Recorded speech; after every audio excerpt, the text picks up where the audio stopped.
y cada uno de ellos expondrá durante 10 minutos de reloj, os lo voy a controlar de reloj, para que tengamos un cierto tiempo para las preguntas e incluso para el debate entre los propios ponentes. Intentaré ejercer el papel de moderador. Pocas veces lo hago, siempre estoy en ese lado. Voy a intentar ser lo más ecuánime posible con los tiempos y con las intervenciones. Y ya nos metemos en materia para no perder más tiempo. Nos acompaña Berta Muñoz, que es licenciada en Filología Hispánica por la Universidad de Alcalá de Henares, doctora en Filología Hispánica por la Universidad de Alcalá de Henares, como digo, obteniendo un sobresaliente cum laude por la tesis El teatro crítico español durante el franquismo, visto por sus censores. Yo creo que va muy acorde a la materia que vamos a tocar esta tarde.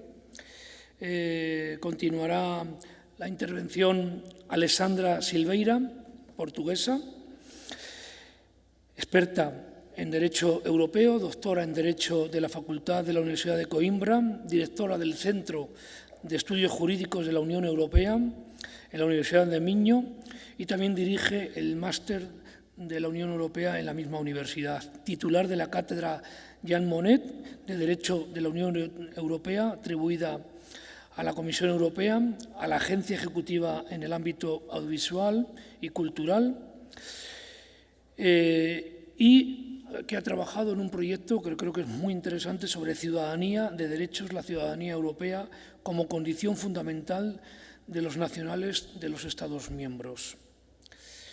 Continuará la intervención María Galindo, que me han pedido que me lea su currículum, pero porque cuando me hicieron esta nota, los organizadores, dije, ¿pero por qué? ¿Será un currículum académico de la actividad que ha hecho y demás? Dice, no, queremos que leas esto. Y es, 1. El Estado bolivariano le inició un proceso por el delito de actos obscenos, por la filmación de un corto en la vía pública sobre el trabajo sexual. 2. Ha batido récords de arrestos por pintar grafitis en la vía pública y se le inició otro proceso por daños a bienes del Estado y atentado contra la riqueza nacional. 3. La obra Milagroso altar blasfemo en la ciudad de La Paz fue censurada por una masa de fanáticos cristianos que la destrozaron con la complicidad de las autoridades del Museo Nacional de Arte en Quito. La misma obra fue clausurada en su acceso al público y se podía visitar solamente bajo una guía encabezada por la directora del museo. La muestra Principio Potosí, en su versión bolivariana, fue enteramente censurada por los directores de los Museos Nacional de Arte y de Etnografía porque la misma no respondía a los conceptos planteados por ambos museos. La censura consistió en no difundir la muestra, en no encender las luces ni encender los proyectores de manera que estuviera allí, pero sin público. Interesante presentación de nuestra ponente. En la Bienal de Arte de São Paulo, la instalación titulada Espacio para abortar podía ser utilizada solo para mayores de 18 años. La censura se activó ante la gran expectativa que causaba la obra de mujeres jóvenes y ha sido expulsada como columnista del periódico Página 7 de Bolivia por denunciar que la Universidad Católica de ese país fue sede principal de las deliberaciones golpistas.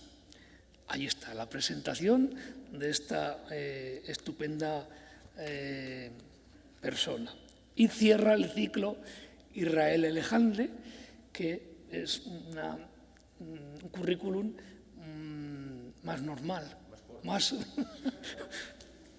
Israel Elejandre, actor de teatro, cine y televisión, también ha dirigido obras de teatro. En el año 2014 fue nominado al Premio Goya al Mejor Actor Revelación y desde septiembre del 2016 es codirector artístico con Miguel del Arco y con otros socios del Pavón Teatro Kamikaze de Madrid. que está realizando una actividad muy fructífera en el ámbito de las artes escénicas. Y vamos, sin más preámbulo, vamos a dar comienzo con Berta Gómez. Tienes 10 minutos y puedes empezar. Muchas gracias. Bueno, quiero dar las gracias en primer lugar a la Fundación Gabeiras y al Círculo de Bellas Artes por la invitación.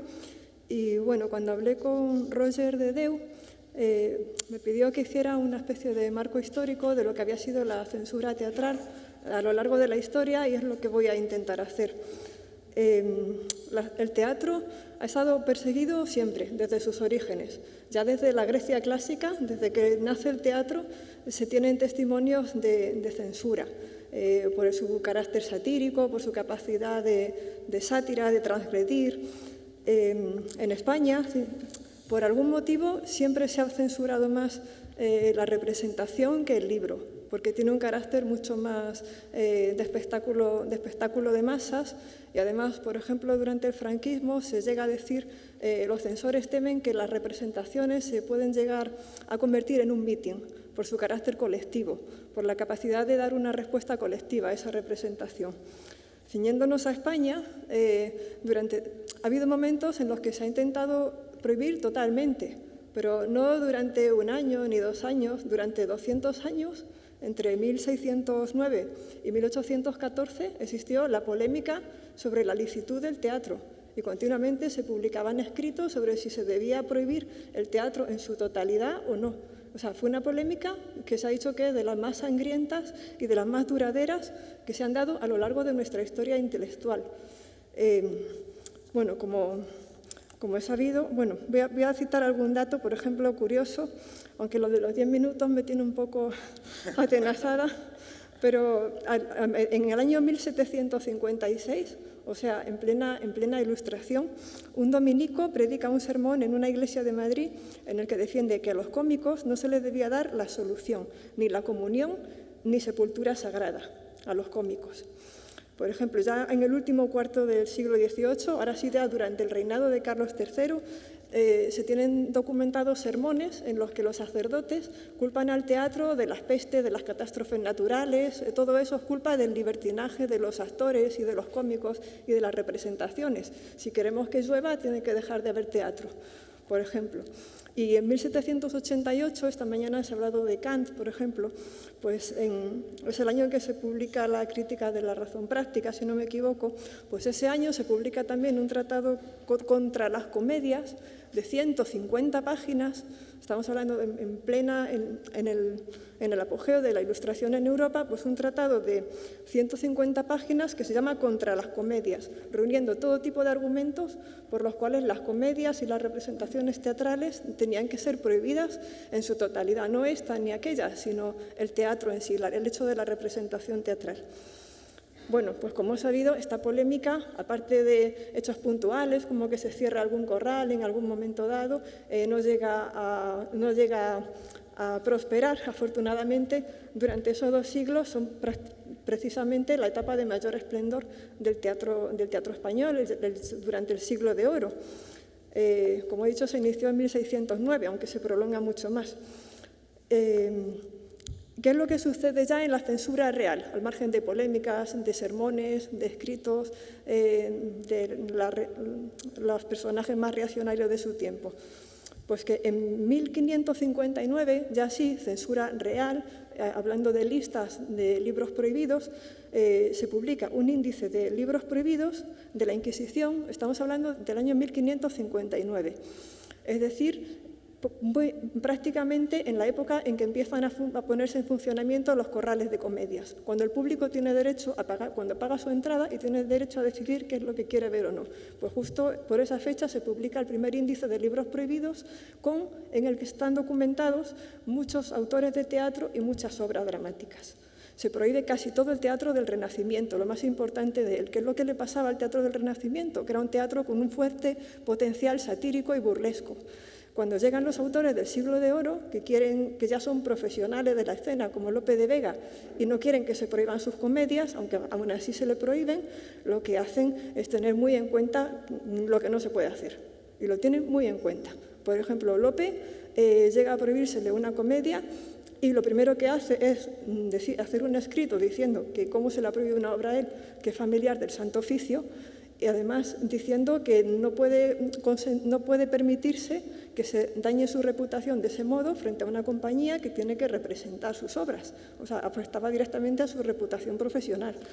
El Teatro del Siglo de Oro, a mí me ha sorprendido lo prohibido, o sea, me sorprende lo prohibido que fue. Hace poco se ha publicado un número de la revista Thalía de la Universidad Complutense dedicado a la censura en el Siglo de Oro, y uno puede comprobar cómo hay tachones en las obras de Tirso de Molina que no se han podido saber lo que ponía en ellas, en esas obras tachadas por la censura, hasta que no se han desarrollado las técnicas de infrarrojos, por ejemplo. O al mismo Tirso de Molina, que era fraile mercedario, se le prohíbe en un momento dado escribir obras profanas y llega a sufrir varios destierros por su teatro. Estamos hablando de Tirso de Molina, de un fraile mercedario. Calderón de la Barca ve cómo la Inquisición le prohíbe un auto sacramental, no una comedia más o menos festiva como la Dama Duende, sino un auto sacramental por no ser lo suficientemente ajustado al dogma.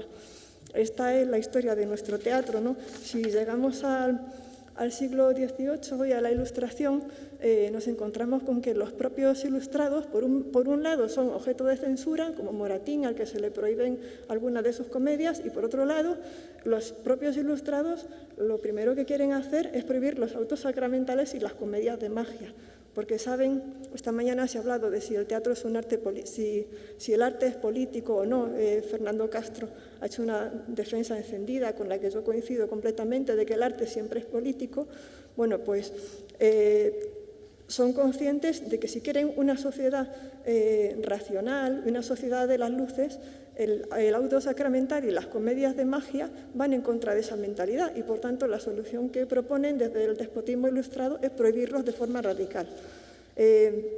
No me quiero extender, pero la censura se prolonga durante todo el siglo XIX, con algunos saltos, algunas excepciones, como la Constitución de Cádiz de 1812 o como después de la Revolución de 1868, la Gloriosa, pero son momentos muy puntuales. Se perpetúa, llega hasta la Segunda República. Durante la Segunda República hay censura, y durante el franquismo, que es la etapa que mejor conozco, se produce una... la censura cobra unas dimensiones que nunca antes había tomado en la historia de España. El poder franquista monta un aparato de censura de prensa y propaganda con el apoyo de la Italia fascista y de la Alemania nazi sin parangón en lo que había sido la historia de España. A partir de entonces, el teatro, en el Archivo General de la Administración de Alcalá de Henares se conservan miles de expedientes de la censura teatral. No había una sola obra que se estrenara en España que no tuviera que pasar por la censura. Entonces, durante 40 años de dictadura se pueden estudiar allí los expedientes y se puede ver cómo se censuraba el texto. Se censuraba el texto y, por tanto, se hacían informes sobre sus problemas religiosos, políticos, morales. Se estudiaba también su dimensión literaria y teatral. O sea, haciendo como si fueran censores ilustrados, también opinaban sobre estética. Se censuraba, por supuesto, el ensayo general, no siempre, pero la mayoría de las veces. Esto no es nuevo. Ya Cervantes, en el Persiles, habla de una compañía de comedias que lo primero que hace cuando llega a Badajoz es ir a casa del corregidor de Badajoz a representar la comedia en su casa para que pueda verla. No valía con leer el texto, sino que viera todos los signos de la representación, que pudiera ver las expresiones corporales, los gestos, los vestidos de los actores. A todo eso se le da mucha importancia. No te digo ya si había algún tipo de música con una connotación política o algún signo visual, como una bandera en el escenario, que pudiera tener una significación política. Todo eso se censuraba. Se censura el texto, los signos visuales, se censura la producción.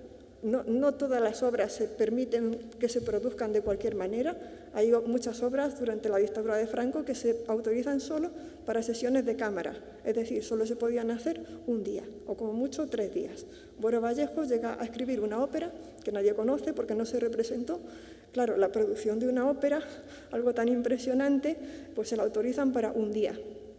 La consecuencia es que la ópera no se monta. Luego es una forma más de censurar. Se censura la mirada del público, porque muchos de los censores son también críticos teatrales en los periódicos, en la prensa del movimiento, con lo cual, incluso cuando las obras han pasado ese filtro se permite representarlas, bueno, pues se intenta que el público no las lea a su manera, libremente, sino a través de la mirada del censor crítico. Se censura el acto público de la representación en los últimos años, enviando a los llamados grises a la entrada de los teatros, de forma que esa representación, ese acto público ya no tiene el mismo significado con los grises que sin ellos, pierde libertad. De forma que, bueno, todo esto produce una sensación un poco claustrofóbica, ¿no? Esta cantidad de censura, del texto, de tachones, de ensayo general, y aún así lo sorprendente, cuando uno se acerca al teatro del tardofranquismo y de la transición, es lo audaz, lo irreverente y la cantidad de obras importantes, imaginativas que se escribieron en aquellos años. No siempre se representaron. La mayoría de ellas pues las conocemos hoy gracias a los textos, a las ediciones, pero aún así, alguien decía esta mañana, citando a Borges, que si la censura había sido un estímulo para la imaginación, una provocación, como se dijo también esta mañana, y evidentemente yo no creo que fuera un estímulo para la imaginación, pero desde luego se escribieron los autores consiguieron desarrollar estrategias de todo tipo mediante alegoría, mediante el símbolo, escribiendo teatro histórico para no situar sus obras en el aquí y el ahora, en países imaginarios, de forma que hay un teatro riquísimo. Probablemente nunca el teatro ha sido tan imaginativo, tan valiente, tan audaz como durante los años del tardofranquismo y de la transición, quizá más que ahora desde mi punto de vista. Bueno, tengo que ir acabando. Sí, bueno, voy a ir acabando, pero lo que sí quiero decir es que si no hubiera existido la censura, o sea, he dicho primero que pudo ser un estímulo para la imaginación y que realmente se hizo un teatro interesante, pero también es cierto que la censura dejó huellas muy poderosas. Alguien me preguntó una vez sobre las grietas del sistema en los últimos años del franquismo en relación con la censura. Y yo bromeaba si eran grietas, como dicen los arquitectos, verticales o horizontales, porque dependiendo del tipo que sean, son peligrosas, porque dañan la estructura o pueden no ser peligrosas. Y yo me planteaba, pues realmente el franquismo, la censura franquista impregnó tanto el teatro que se hizo después, y yo creo que sí, impregnó el discurso académico y el estado de opinión. Creo que, por ejemplo, todo lo que cómo se recibe hoy en la sociedad española el teatro de los exiliados como una cosa marginal, como algo secundario. El teatro en España, durante los años de la dictadura, se hace en España, se hace en México, se hace en Argentina, se hace en Francia, y decir que eso es una realidad compleja y dialéctica. Y presentar la historia del teatro como la historia de una generación detrás de otra, simplemente como un discurso narrativo, pues creo que eso es interesado y políticamente interesado y desde luego falso, por ejemplo. Y creo también que lo que se ha hecho con los autores que escriben durante el franquismo, presentándolos ya durante los años 80 como un producto de otra época, un producto acabado, se empieza incluso a hablar no ya solo desde las esferas académicas, que al fin y al cabo tienen la repercusión que tienen, sino desde las esferas políticas, desde la prensa, de que, bueno, aquello es un producto del franquismo ya terminado y ahora viene lo nuevo, ahora viene lo bueno. Pues creo que fue una forma de desactivar aquel teatro que fue de los más interesantes que se han hecho nunca en España y cerrarles la puerta a los autores más críticos, a los que tenían más cosas que decir. Y creo que eso no se ha llegado a recuperar. Y bueno, ya con esto más o menos termino, porque no tengo más remedio. Exactamente. Pues nada, muchísimas gracias, Berta. Y ahora le voy a dar la palabra a Alessandra. Alessandra Silveira. Sí, muchas gracias, senhor moderador. Peço alguma paciência da audiência, pois vou falar em português lentamente, ok? Começo por agradecer ao convite da Fundação Gabeiras e muito especialmente a Jesus Prieto de Pedro, que formulou o convite. Graças, muitas graças a todos, gentilíssimos. Eu tinha preparado algumas coisas para dizer sobre performance na esfera pública, mas depois de ouvir o currículo dos artistas desta mesa, vou restringir-me à minha insignificância jurídica, vou refugiar-me naquilo que conheço minimamente, que é o direito. E tenho ouvido os debates desde de manhã e tem surgido muitas questões jurídicas e, portanto, vou tentar esclarecer algumas na medida da minha possibilidade. E, portanto, eu diria que vou tentar captar o sentido da liberdade das artes, tal como ela está consagrada na Carta dos Direitos Fundamentais da União Europeia, no artigo 13 da Carta, e, sobretudo, vou fazê-lo porque esse é o nosso direito comum, portugueses e espanhóis. Não me atreveria a falar de censura em Espanha e, portanto, vou refugiar-me no direito da União Europeia, que é aquilo que leciono, e vou fazê-lo, portanto, numa perspectiva jurídico-constitucional, já que sou jurista, esta a minha racionalidade. Os juristas observam o mundo e as coisas a partir de normas jurídicas, não é essa a nossa racionalidade. Os artistas que me estão a ouvir devem pensar, ai, desgraçados, apreciam o mundo através de normas jurídicas, e por isso nós temos que, por vezes, interagir com os artistas precisamente para arejar um pouco a nossa mente.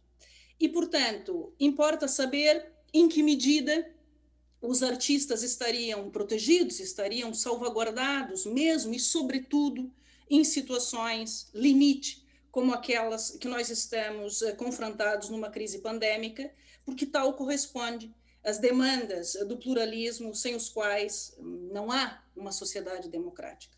A liberdade de criação artística constitui uma das fundações essenciais de uma sociedade democrática, além de uma das condições elementares para o seu progresso e para a autodeterminação individual. Não só relativamente às ideias favoravelmente recebidas, as ideias consideradas inofensivas, mas também e, sobretudo, relativamente àquelas ideias que ofendem, que chocam, que incomodam o poder público ou uma parte da população, são precisamente estas que precisam ser protegidas. Ocorre que o conteúdo da liberdade das artes prevista no artigo 13 da Carta dos Direitos Fundamentais da União Europeia, ou em linguagem jurídica, o âmbito de proteção desta norma, o que ela protege e o que ela proíbe, impõe enormes desafios aos juristas. Desde logo, a definição do bem jurídico tutelado, que não é facilitada pela amplitude da expressão usada pelo legislador europeu: as artes são livres. O que é e o que não é arte para esse efeito? O que é e o que não é considerado arte para este fim? E tudo se complica porque, nos termos do artigo 6º do Tratado da União Europeia, do direito da União fazem parte, enquanto princípios gerais, os direitos fundamentais, tal como os garante a Convenção Europeia dos Direitos Humanos, adotada no âmbito do Conselho da Europa.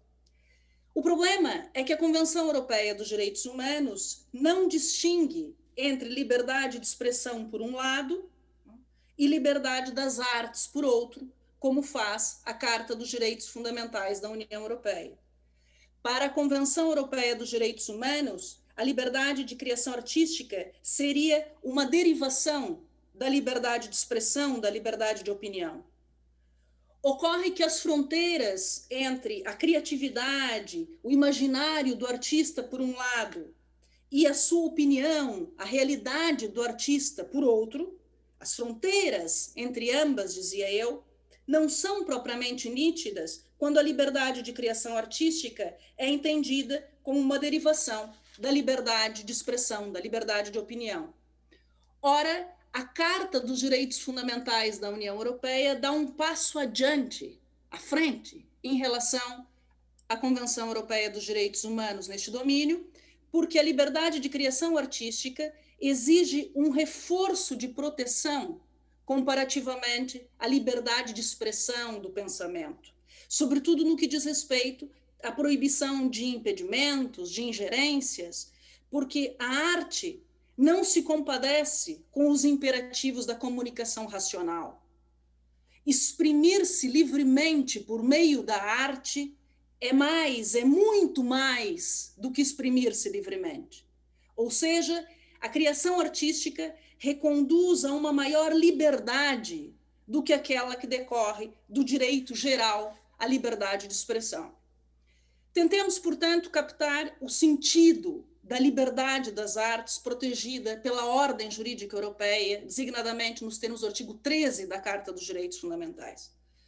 Ora, a amplitude da expressão, sobretudo plural arts, sugere que a Carta dos Direitos Fundamentais protege toda e qualquer forma de criatividade, qualquer representação criativa de impressões, experiências, fatos conduzentes à contemplação, sejam as artes tradicionais, a pintura, a escultura, a literatura, sejam as recentes manifestações audiovisuais integráveis no conceito de arte.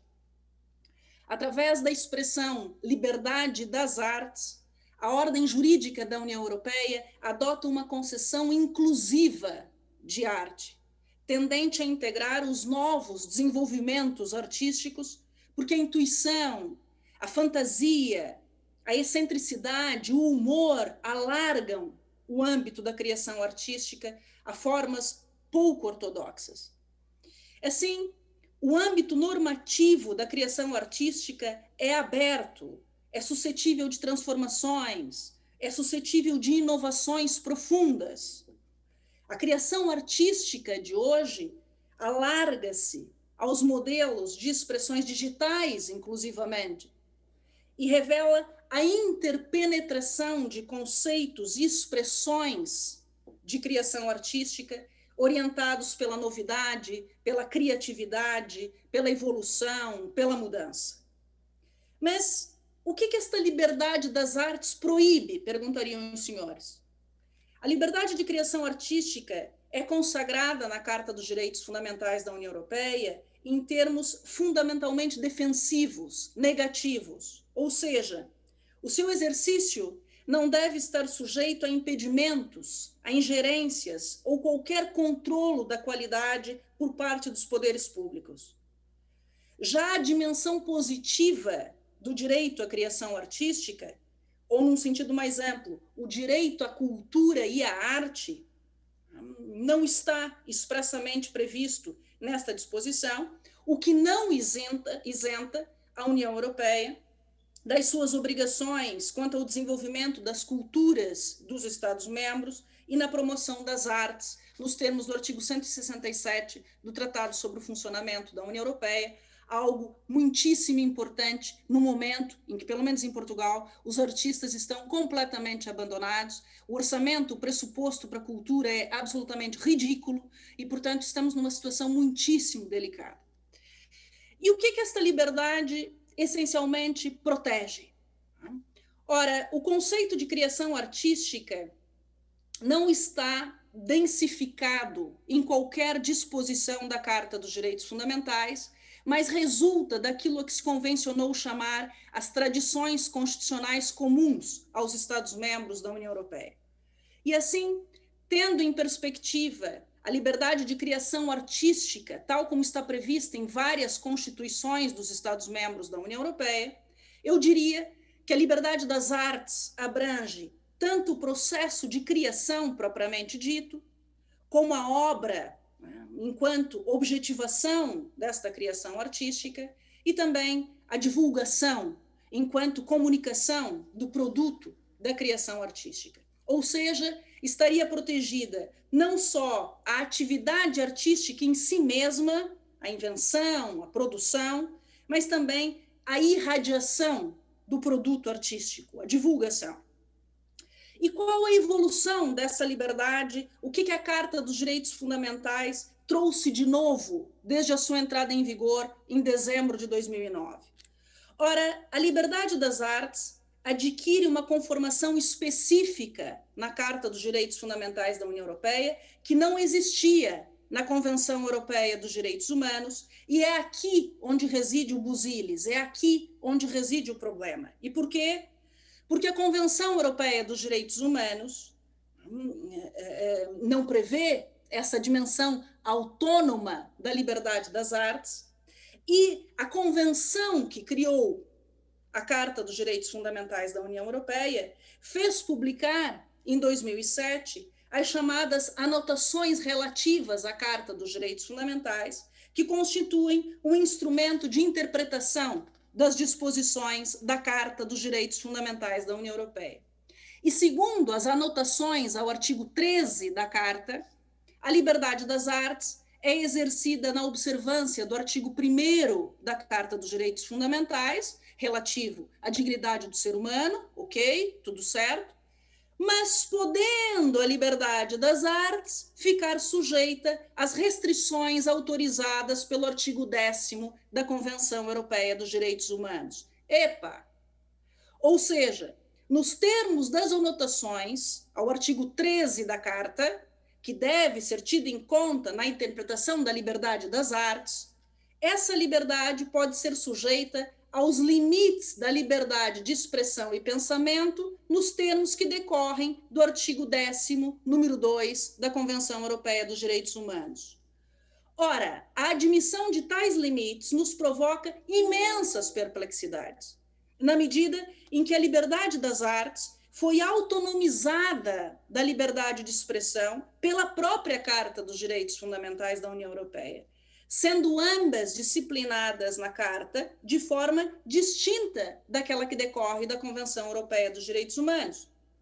E, portanto, a liberdade de exprimir-se através da arte goza de um espaço substancialmente mais alargado quando em comparação com a liberdade de expressão do pensamento e de opinião.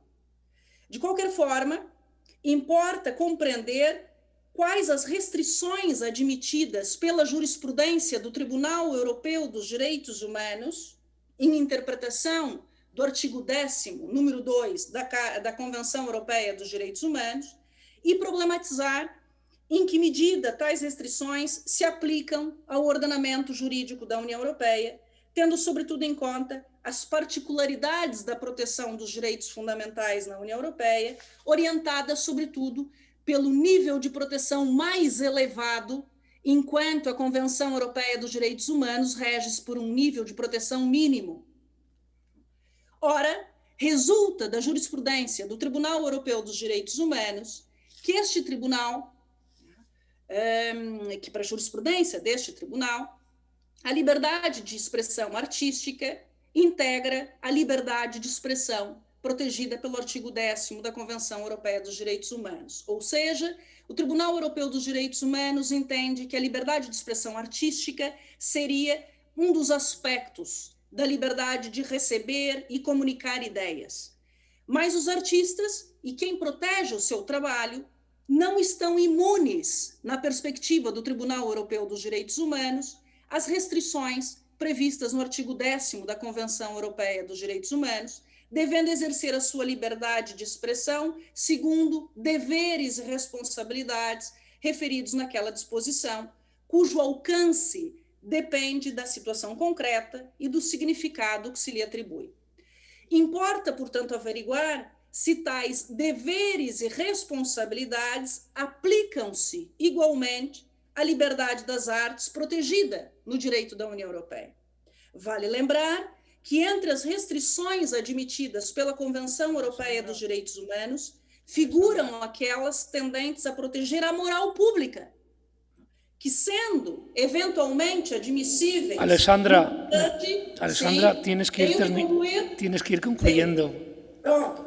E, portanto, que sendo eventualmente admissíveis essas limitações quanto à moral pública relativamente à liberdade de expressão, não fazem qualquer sentido relativamente à liberdade de criação artística, pouco ajustável aos quadrantes da moral e dos bons costumes impostos pela comunicação racional.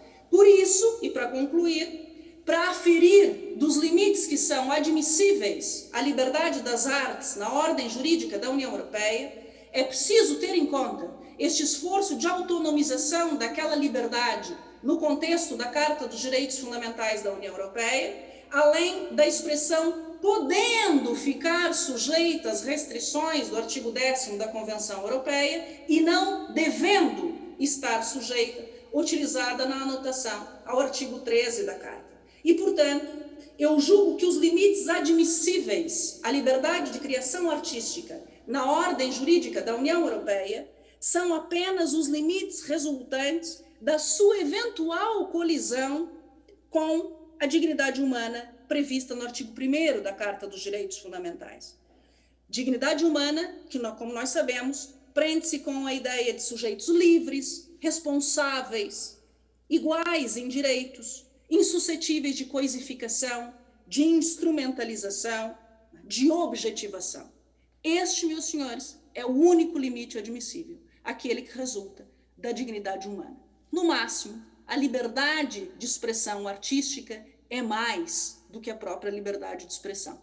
Muitíssimo obrigada pela vossa atenção. Muchas gracias, Alessandra. Este fin de semana yo enviaba un vídeo a los promotores portugueses de artes escénicas y musicales por la falta de ayudas que tienen del gobierno portugués y animaba a que tomaran ejemplo de lo poco que ha dado el gobierno español, que yo también decía, de lo poco que ha dado el gobierno español y las instituciones españolas. Os deseo mucha suerte. Y ya, María, tienes tu turno e intentaré cortaros un poquito antes, porque si no, acabamos la tarde. María, tienes la palabra. Gracias. Muchísimas gracias. Quiero saludar a todo el público con un graffiti: lo único santo, la libertad. Yo me estoy comunicando con ustedes desde La Paz, Bolivia, que no Bolívar. Entiendo que no se conozca ni el nombre de mi país, que es el culo del mundo. Por cierto, el culo es un lugar de placer. Me han dado a mí 12 desnutridos minutos y voy a usar mis 12 desnutridos minutos para comunicarme con ustedes.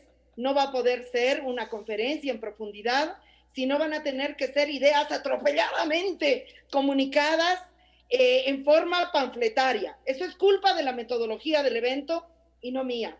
Lo que sí me sorprende muchísimo es que el planeta pueda llegar a este evento a través de una red supranacional, de un poder supranacional como Facebook, que es un aparato de disciplinamiento y censura, acomodamiento a la censura, es un aparato de vigilancia y es un aparato de fascistización de la subjetividad. En protesta por la forma como durante la pandemia no han podido circular los cuerpos humanos, pero han podido circular las mercancías, a partir de este momento yo voy a desaparecer y van a aparecer únicamente imágenes, porque yo además soy productora de imágenes, entonces ya no me van a ver. Yo quiero decir 4 cosas y las voy a decir rápidamente. La primera, es muy interesante que nos hagan una relación histórica de la censura.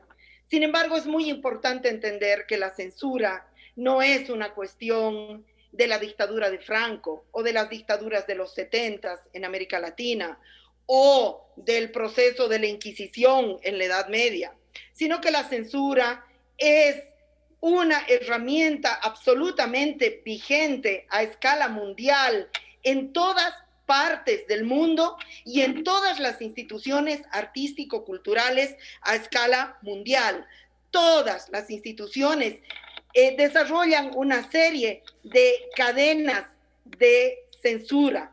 Es por esa razón que yo quiero compartir con ustedes, y es por esa razón que yo he puesto mi currículum resumido de censuras vividas, porque creo que sería fabuloso que todas las instituciones culturales que están auspiciando este evento hicieran un listado de las censuras que han cometido estos últimos 6 meses, 1 año, 5 años o el tiempo que quisieran.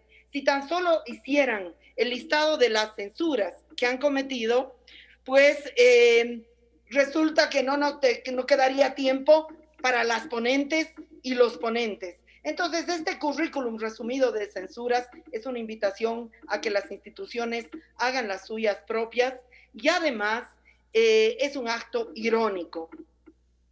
Quiero decir que muchas veces se asocia la censura con el fascismo y con el conservadurismo católico. Y esto es absolutamente cierto.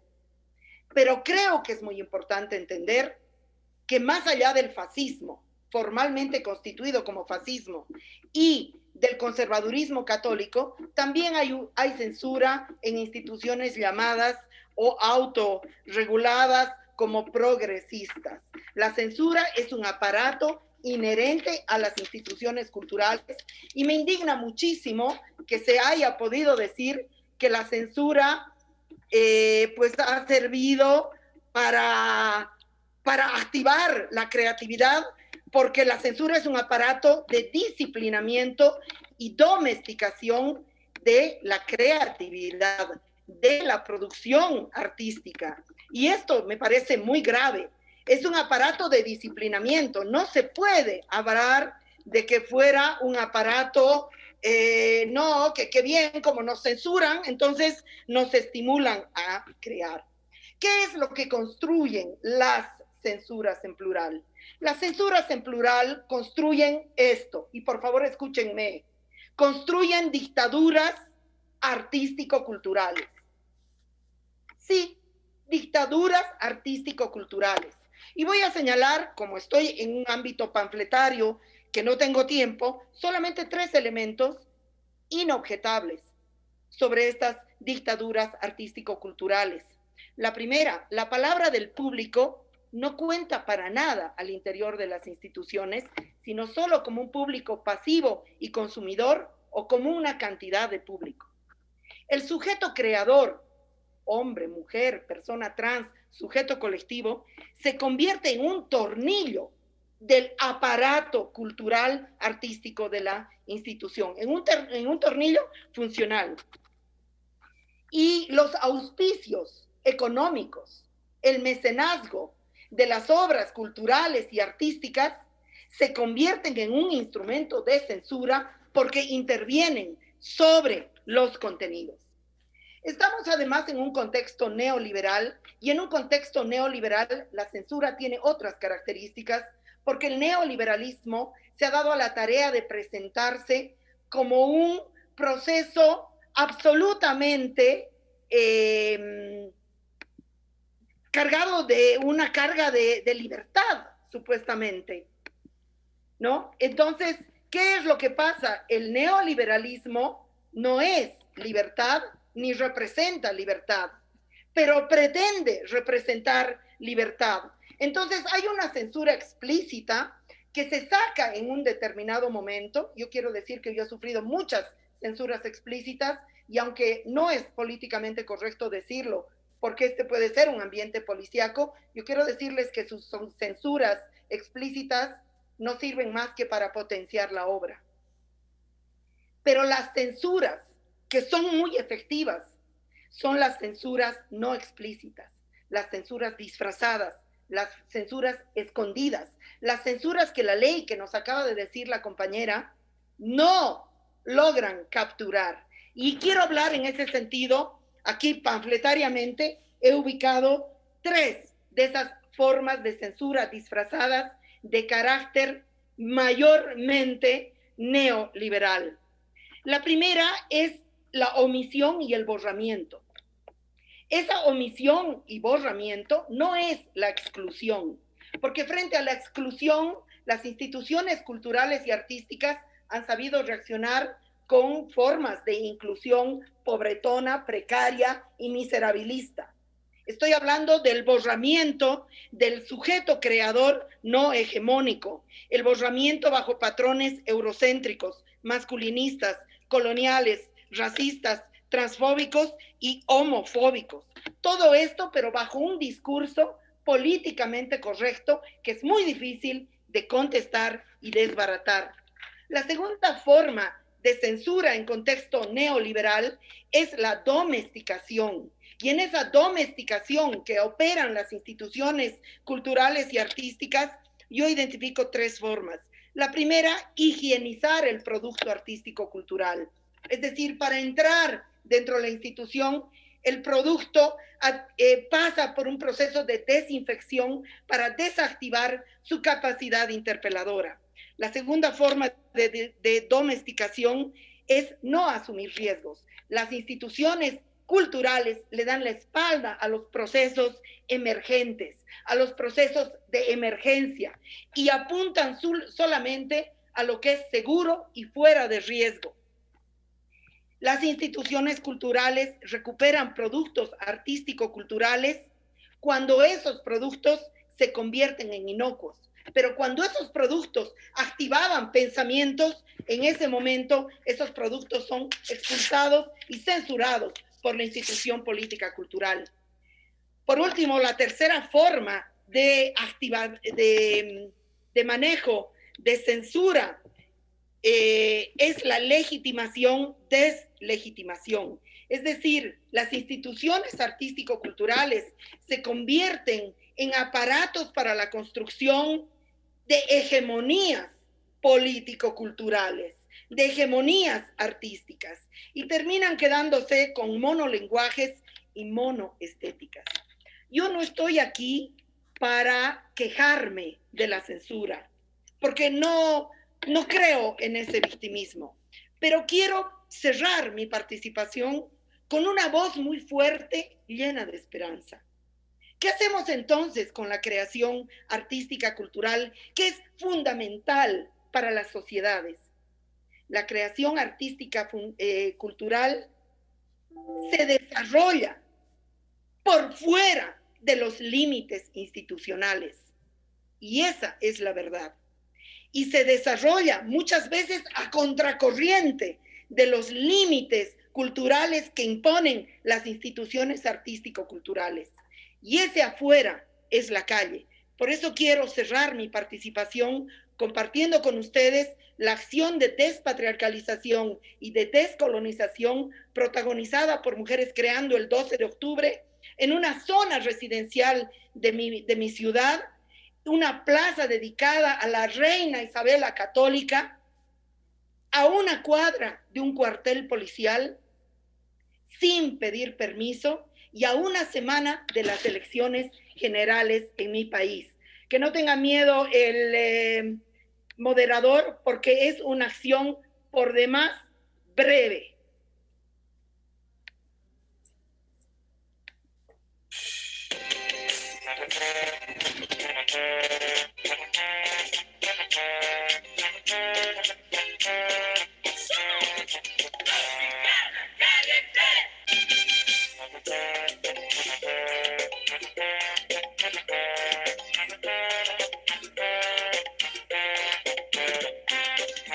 En nuestro tiempo simbólico cargamos conocimiento, nuestra sabiduría.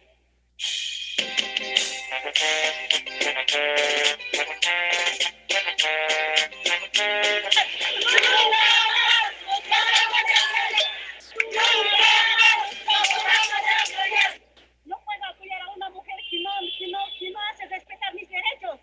Una mujer que me hace pisotear en el piso. No.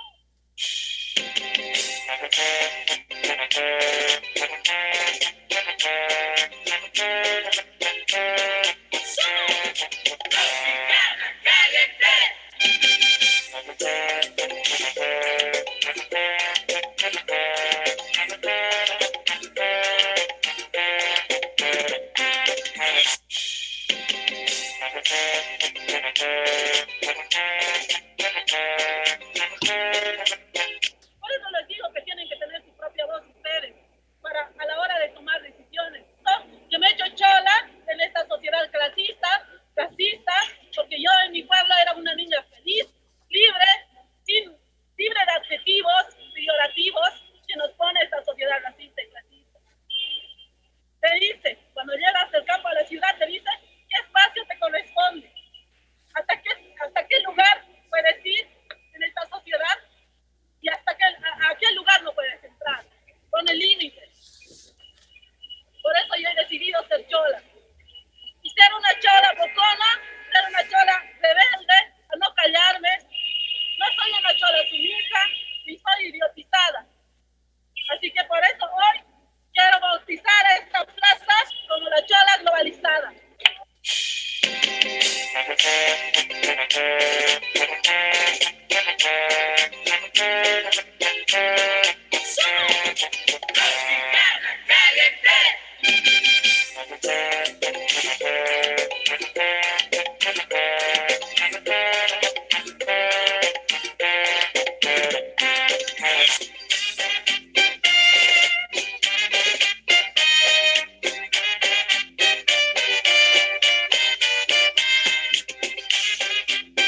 última imagen que me va a tomar solamente un segundo, que es la imagen conclusiva de mi intervención.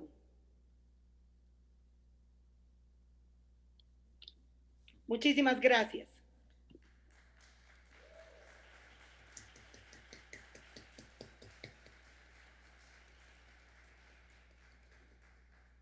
Muchísimas gracias, María.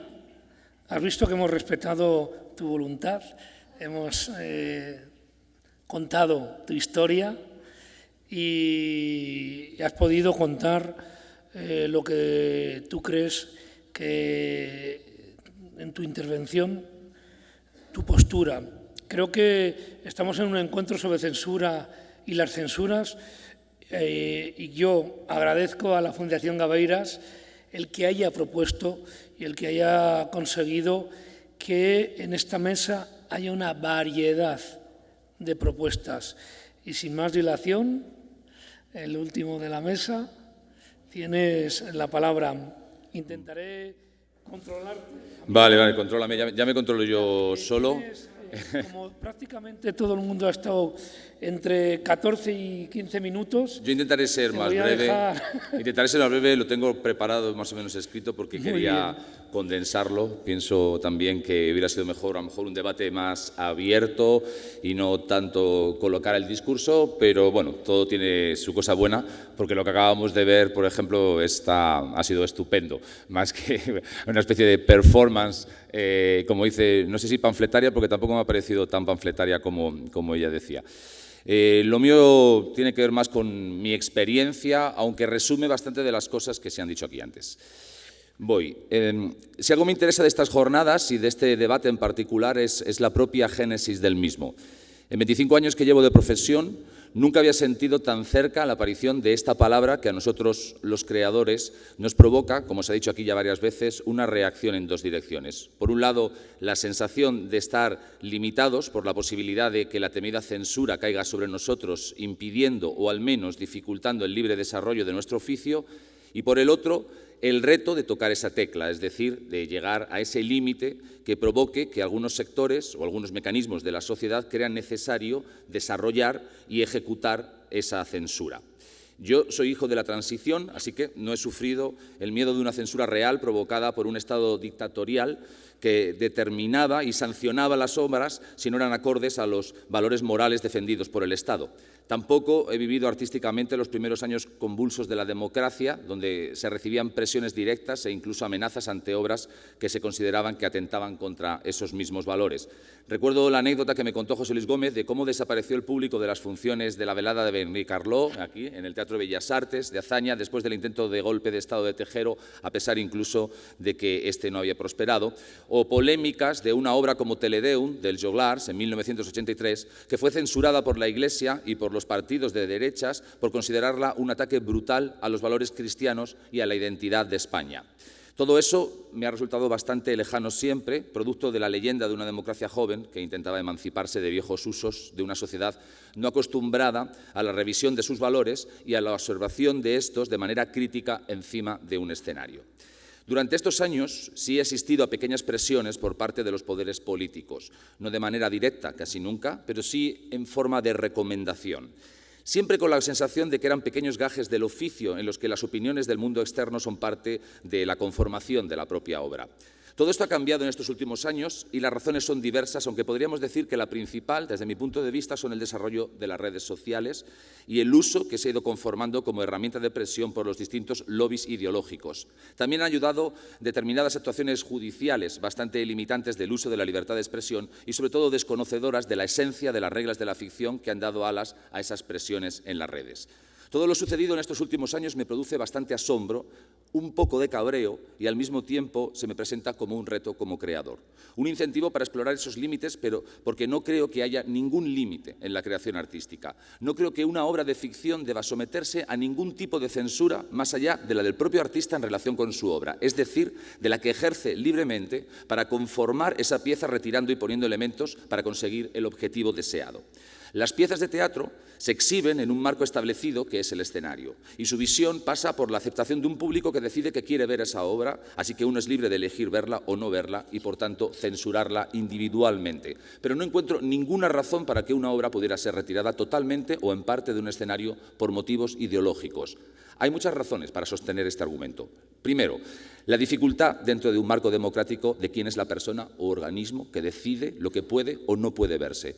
No hace mucho circulaba un proyecto para hacer un musical, no sé si te llegó a ti, sobre José Antonio Primo de Rivera. Era una iniciativa privada que pretendía contar la historia del personaje a modo casi de elegía. No encuentro ninguna razón para censurar un espectáculo de estas características, de la misma manera que no encuentro ninguna razón para asistir como espectador a ver semejante disparate. Si alguien se erigiera como adalid para argumentar que no se debe representar un espectáculo sobre esa figura, ¿cómo defender que no se hiciera lo mismo con otras figuras de ese periodo convulso de nuestro país? Me preocuparía muchísimo que un espectáculo así tuviera éxito, pero no encuentro razones para su supresión o sanción. En caso de éxito de un engendro así, habría que pensar que algo funciona mal para que el público decida que quiere acudir a un evento de estas características, y habría que buscar las responsabilidades en otro lado, nunca dentro del marco de la ficción. La segunda razón es la dificultad de análisis de las propias piezas.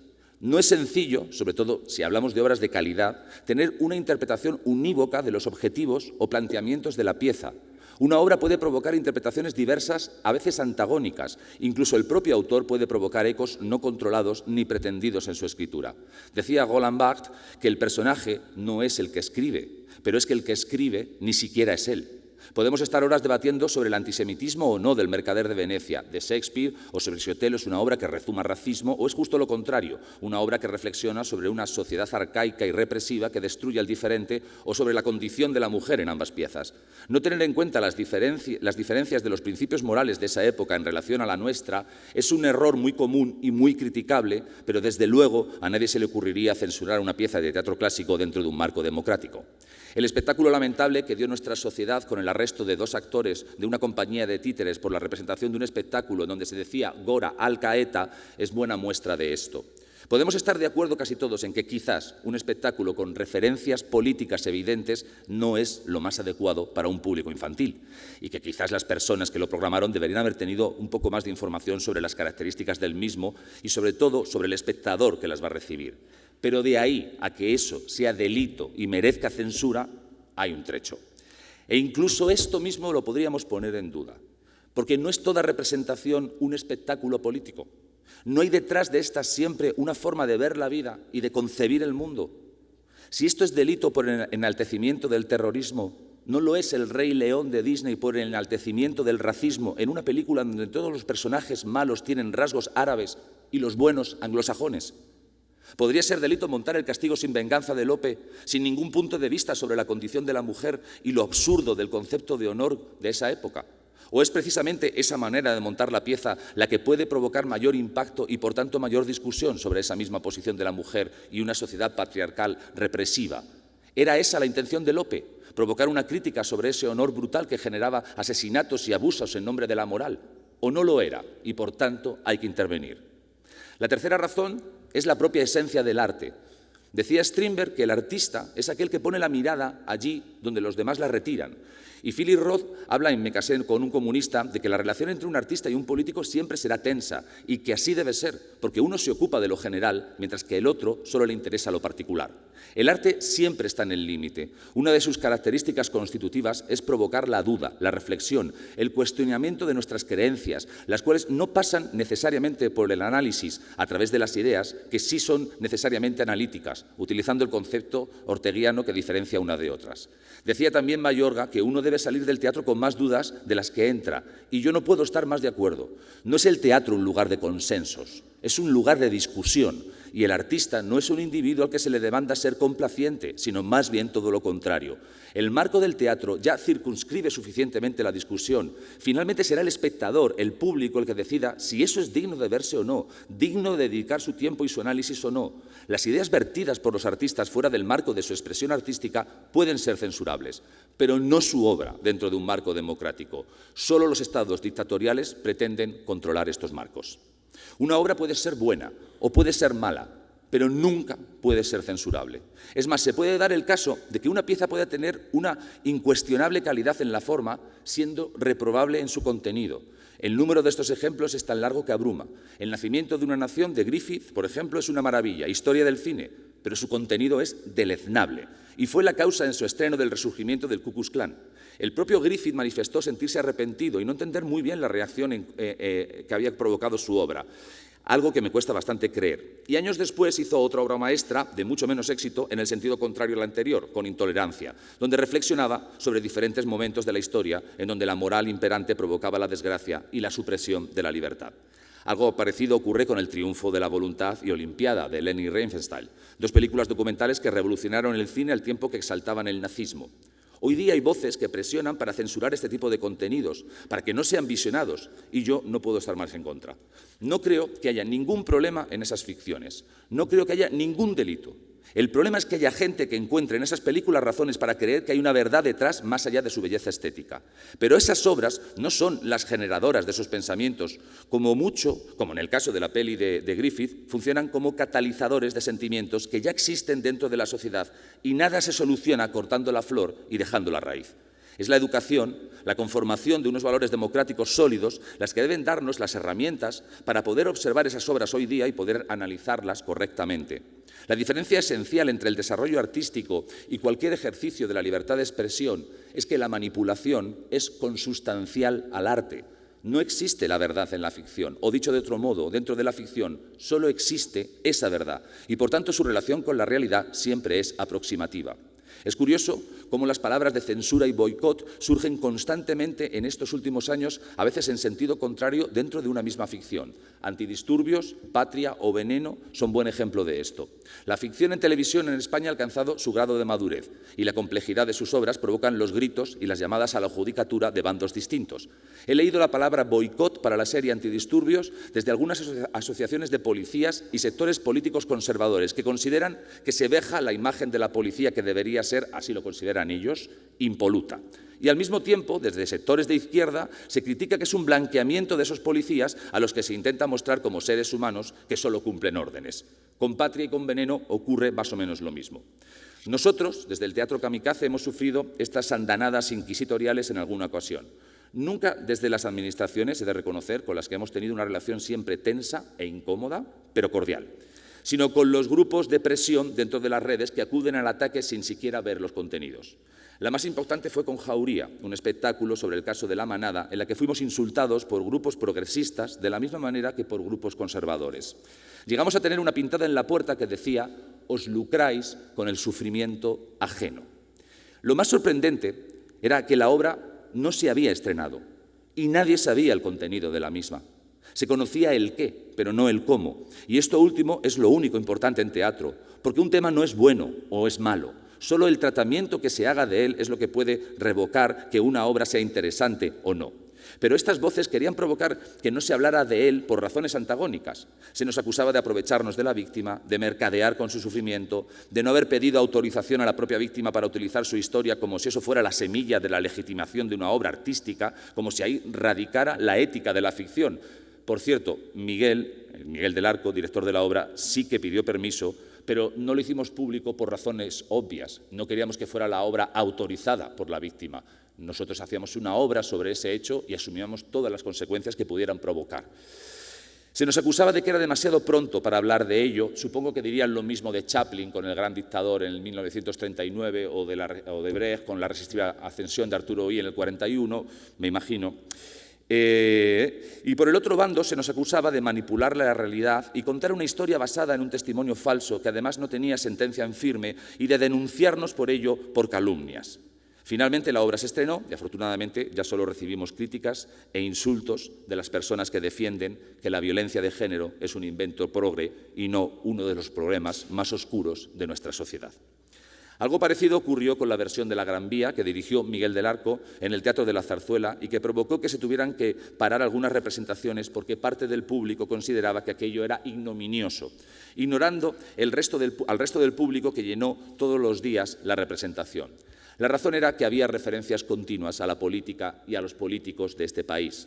Lo curioso es que la obra original está repleta de estas referencias a la actualidad de su época, que ya han quedado desemantizadas por el paso del tiempo, y la intención de Miguel era recuperar esa esencia y ese diálogo con lo contemporáneo que tiñe la obra original. Nietzsche, al ver la Gran Vía en los años 20, se admiraba de la libertad subversiva de esa pieza. Parece que algunos sectores de nuestra sociedad lo que querían era enterrar esa libertad que estaba debajo del polvo de los años pasados. Borges define el teatro como un lugar en donde alguien finge ser otro y otros fingen creerle. Dentro de este marco no creo que haya limitación y no creo que haya delito. Uno siempre puede abandonar la sala de la misma manera que prefieres retirar la mirada de un cuadro que no te gusta en una pinacoteca. Y puedes además después emitir un juicio crítico sobre esa obra, porque eso sí, una obra nunca debe ser censurada, pero siempre debe ser criticada. Esta sí es una responsabilidad del espectador y de la sociedad. El análisis de los diferentes componentes que constituyen la pieza y su confrontación consigo mismo y con la sociedad en la que vive. Pero el ejercicio de la crítica exige mucha más reflexión que el 99% de los tweets y mensajes de las redes sociales y la búsqueda constante en este mundo maniqueo de lo que es o no es correcto. La gran mayoría de las presiones censuradoras desde las redes se basan en razonamientos primarios basados en la no aceptación de la libertad de expresión, en la no aceptación de que hay personas que piensan diferente.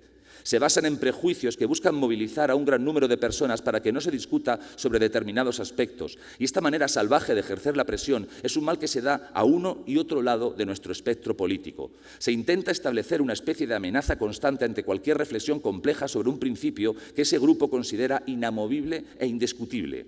Se establece así un estado de vigilancia, por utilizar palabras de Foucault, en donde uno mismo ya empieza a autocensurarse por miedo a ser atacado por un colectivo ofendido. Stuart Mill defiende en Sobre la libertad que aunque solo una persona piense diferente, es necesario que sea escuchada, porque esa es la única manera de confirmar que los principios que se defienden son los adecuados, o no lo son, y entonces hay que descartarlos. No sé si hay que escucharlo todo, y tampoco sé si todo es lícito dentro del ejercicio de la libertad de expresión individual. Pero sí tengo claro que en el terreno artístico sí lo es. Y es fundamental defender esta idea en una democracia. No me gusta Céline, le detesto, no me gustan sus ideas, pero no soportaría que nadie me prohibiera leer Viaje al fin de la noche. Muchas gracias.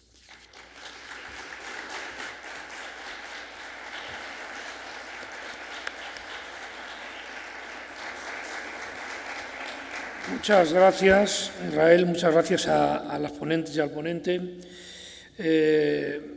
Por suerte, en esta vida, por lo menos ese es mi criterio, las tonalidades y el mestizaje y el tono gris, y no el blanco o el negro, es el que creo que tiene que imperar en el mundo de la cultura y en la sociedad en general, por suerte. Y vamos al turno de palabras porque son las 19 y 17 minutos y nos hemos pasado un poco del tiempo. Pero bueno, yo creo que era muy interesante que la exposición por parte de estas cuatro personas se escuchara. Entonces, si hay alguien que tiene alguna pregunta, alguna palabra, sí, allí al fondo. Que sean breves, por favor, para que podamos intentar... No hace falta. Bueno, muchas gracias por la organización de este evento y sobre todo tratar un tema tan vital y tan contemporáneo como la censura, ¿no?, actual, y me parece muy interesante, como dice María, y ha mencionado la palabra omisión. Es decir, la institución está omitiendo, censurando, invisibilizando los procesos creativos, y es una forma de coerción social porque está limitando el acceso del público, de los lectores, al material creado por el artista. En ese sentido, pasó con Lorca, o sea, lo mataron a Lorca. Entonces, estos dispositivos son tremendamente perjudiciales para la sociedad, ¿no? Yo soy dramaturga ecuatoriana y puedo dar, digamos, hablar un poco de lo que sucede en Latinoamérica. Es decir, a través del lawfare se ha perseguido, censurado a personas con liderazgo político, Dilma Rousseff en Brasil, Evo Morales en Bolivia, la misma Cristina Fernández en Argentina, ahora mismo a Rafael Correa, expresidente del Ecuador, con modelos perniciosos que perjudican a una democracia, porque estamos en modelos democráticos en donde tenemos la libertad de expresarnos como seres y tenemos derecho a la palabra y a visibilizar nuestros contenidos en los medios. Por ejemplo, a mí prácticamente sí he vivido situaciones de censura para promocionar un poco mis textos. Yo no tengo acceso a, por ejemplo, medios públicos impresos, los más reconocidos del país, como a otras personas se les es más asequible, ¿no? Entonces, esto perjudica totalmente a una sociedad. Yo he escrito un texto, por ejemplo, Revolución de las Estatuas, que habla sobre la censura que vivió Andrés Cerneri en Argentina en el gobierno de Macri en el 2017, quien hacía o hizo la escultura de Juana Zurduy de unas grandes dimensiones con la donación de llaves de toda la ciudadanía, y que en una modalidad de gobierno completamente opresiva se le obligaba a salir del espacio de trabajo y también se movilizaba la escultura, que tiene un símbolo digamos, de autonomía latinoamericana y de pensamiento propio, como un insulto hacia ese modelo de independencia, ¿no? Totalmente ahora lo opuesto que muestra María, ¿no? Que es como la recuperación de una identidad, de una cultura a través mismo de este símbolo que se hace hacia una escultura, ¿no? Que es otra cosa. Pero sobre todo me parece que son modelos institucionales. Por ejemplo, en Ecuador se están cerrando todas las instituciones públicas, se hace lo que les da la gana, y esto está perjudicando a los creadores, al sector cultural, a la independencia, pero sobre todo es un proceso de censura, eso. Muy bien, muchísimas gracias. ¿Alguna palabra más? Sí. ¿Contestar a María Galindo por Sí, alusiones? por supuesto. Sí. Bueno, sí, quería contestar a María por alusiones. Bueno, María, siento profundamente si has pensado que yo defiendo la censura como estímulo a la imaginación. Quiero decir que me he explicado fatal. He ironizado, he bromeado con el tema y realmente he llamado la atención sobre el contraste que existe entre la férrea dictadura de Franco y el teatro tan imaginativo y tan profundamente político que se produce al final de la dictadura. Creo que es algo como para reflexionar sobre ello. Y también quiero matizar que si he terminado el discurso antes, he terminado durante la transición, es porque por falta de tiempo y porque sabía que estando aquí artistas de ahora ibais a hablar vosotros del presente. Entonces, bueno, a mí se me ha pedido el marco histórico y me he ceñido a él, pero podría hablar no de la censura, no de la censura dura, sino de la censura líquida, la postcensura, las microcensuras, como se ha dicho aquí, podría hablar largamente. Entonces, bueno, simplemente esa aclaración.